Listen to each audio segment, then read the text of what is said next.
Pemilihan Kepala Daerah Serentak 2020 digelar di 270 daerah, di 9 provinsi, 224 kabupaten, dan 37 kota pada 9 Desember 2020 menjadi ajang pesta demokrasi yang rentan terjadi konflik.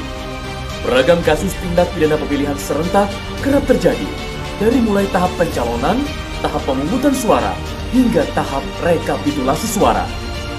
Jika Anda mengalami atau mengetahui kasus tindak pidana pemilihan, Anda dapat menyampaikan dugaan tindak pidana pemilihan ke Sentra Gakumdu di kantor Bawaslu seluruh daerah yang menggelar pemilihan serentak. Sentra Gakumdu memiliki kewenangan untuk mengumpulkan dan mendalami bukti-bukti pelanggaran, memverifikasi, dan mengidentifikasi. Sentra Gakumdu diatur dalam peraturan bersama antara Ketua Badan Pengawas Pemilu, Kepala Kepolisian RI, dan Jaksa Agung RI. Di tengah adaptasi kebiasaan baru, pelayanan yang dilakukan Sentra Gakumdu tetap maksimal dengan mengikuti protokol kesehatan. Pelapor wajib menggunakan masker, melakukan cek suhu tubuh, mencuci tangan, membatasi jumlah pelapor dan saksi, serta menjaga jarak. Pelapor membawa laporan tindak pidana pemilihan ke kantor Bawaslu setempat. Pengawas pemilihan menerima laporan atau temuan dugaan tindak pidana pemilihan. Penyidik dan jaksa yang tergabung dalam Sentra Gakumdu mendampingi petugas Bawaslu Provinsi atau petugas Bawaslu Kabupaten Kota. Pengawas pemilihan membuat laporan atau temuan dari pelapor. Pelapor diberikan surat tanda penerimaan laporan. Setelah laporan diterima, pengawas pemilihan bersama penyidik dan jaksa melakukan klarifikasi terhadap pelapor dan saksi yang hadir.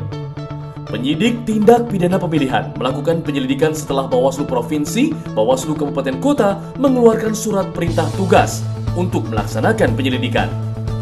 Pengawas pemilihan bersama penyidik dan jaksa melakukan pembahasan pertama, paling lama 1 kali 24 jam sejak laporan diterima oleh pengawas pemilihan. Pembahasan pertama dipimpin oleh Ketua Koordinator Sentra Gakumdu di setiap tingkatan Bawaslu, Provinsi, Kabupaten, Kota. Hasil pembahasan pertama dituangkan dalam berita acara pembahasan yang ditandatangani oleh pengawas pemilihan, penyidik, dan jaksa. Selanjutnya, pengawas pemilihan melakukan kajian pelanggaran pemilihan dengan mengundang pelapor, terlapor, saksi, dan atau ahli untuk dimintai keterangan yang dilakukan di bawah sumpah dan janji yang dituangkan dalam berita acara. Dalam proses kajian ini, penyidik tindak pidana pemilihan dan jaksa wajib melakukan pendampingan. Hasil dari proses kajian pelanggaran pemilihan oleh pengawas pemilihan berupa dokumen kajian laporan. Setelah melakukan penyelidikan, penyidik tindak pidana pemilihan membuat laporan hasil penyelidikan. Sentra Gakumdu melakukan pembahasan kedua, paling lambat 5 hari sejak laporan diterima pengawas pemilihan. Pembahasan kedua dipimpin oleh Ketua Koordinator Sentra Gakumdu untuk menentukan laporan atau temuan masuk dalam dugaan tindak pidana pemilihan atau tidak dengan didukung minimal 2 alat bukti. Pembahasan wajib dihadiri oleh pengawas pemilihan, penyidik, dan jaksa untuk membahas kajian pengawas pemilihan dan laporan hasil penyelidikan. Hasil rapat pembahasan kedua ini wajib memutuskan untuk melanjutkan laporan atau temuan ke tahap penyidikan atau menghentikan penanganan laporan atau temuan.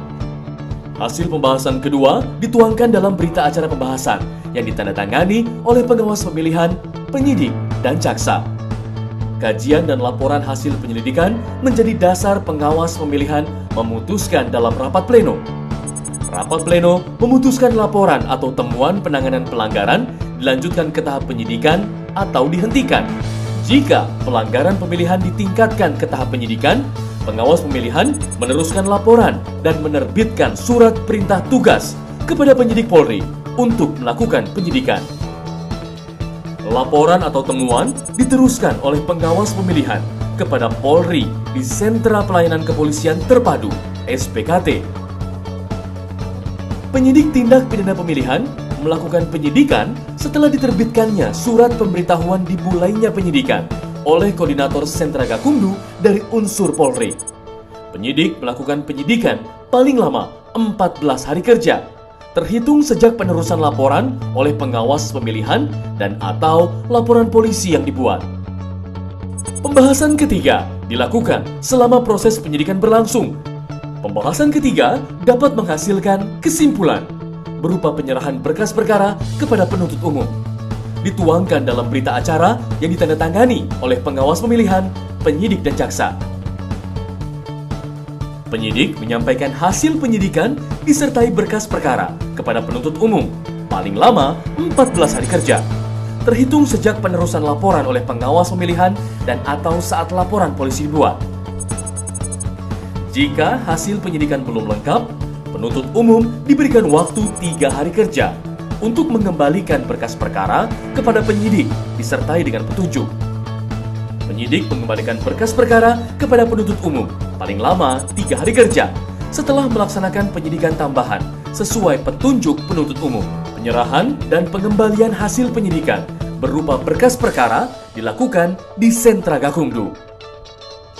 Selanjutnya, penuntut umum membuat rencana dakwaan yang ditandatangani oleh Gakumdu dari unsur kejaksaan sebagai pertimbangan pemberian P21.